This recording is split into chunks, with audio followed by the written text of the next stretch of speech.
Have you ever heard about a battle that changed the course of history? In 216 BC, the Roman Empire faced an astonishing defeat at the Battle of Cannae. With 50,000 soldiers, the Romans, confident in their might, were outmaneuvered by Hannibal Barca's smaller Carthaginian force. This battle was not just a clash of numbers, it was a masterclass in strategy that would redefine warfare forever. Join us as we delve into the tactics, the aftermath, and the profound implications of this pivotal event. The Second Punic War was a fierce conflict between Rome and Carthage, ignited when Hannibal decided to bring the fight to Roman soil. His audacious march across the Alps, complete with war elephants, caught the Romans off guard. Hannibal's strategic brilliance was evident from the start. He sought to disrupt Roman supply lines and rally allies discontent with Roman rule. Meanwhile, the Roman legions, led by generals Lucius Aemilius Paulus and Gaius Terentius Varro, were overconfident, believing their superior numbers would ensure victory. They had a formidable army, but they underestimated Hannibal's tactical genius. Before the battle, Hannibal executed a series of brilliant maneuvers that showcased his military acumen.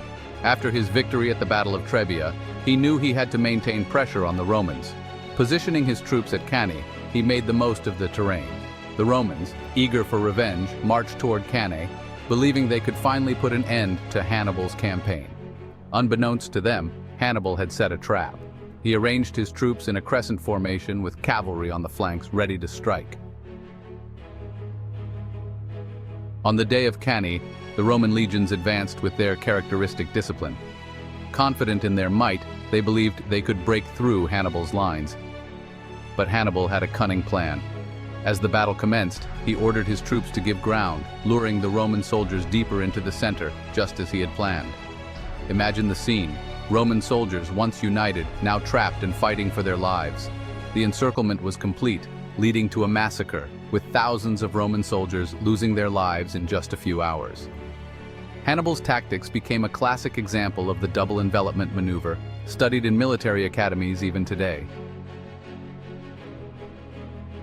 So what happened after the dust settled at Cannae?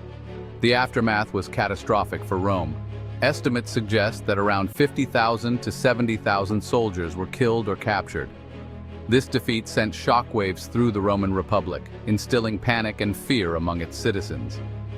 Hannibal emerged as a hero in Carthage, emboldening other nations to challenge Roman dominance. However, despite his tactical genius, Hannibal struggled to capitalize on his victory. He lacked sufficient resources and reinforcements to lay siege to Rome itself, which proved to be a turning point. The Battle of Cannae had lasting implications for both Rome and Carthage. For Rome, it was a wake-up call. The loss forced them to rethink their military strategies and develop new tactics that would eventually lead to their resurgence. The Romans learned to value flexibility and adaptability over sheer numbers.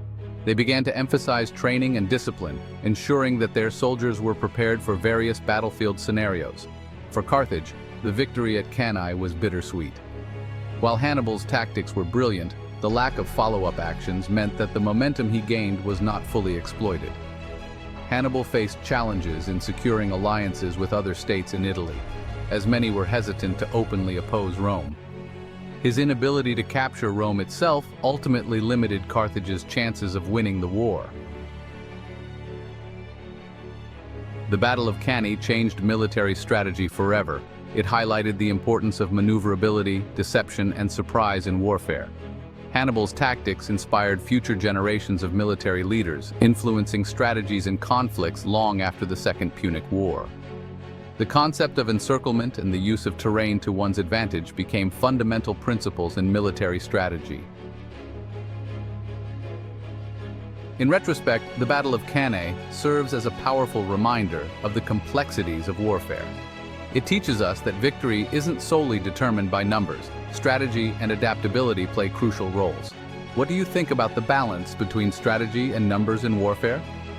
Can cunning tactics truly outweigh sheer force on the battlefield? Share your thoughts below, and if you want to explore more historical battles and the tactics behind them, stay tuned for our next video.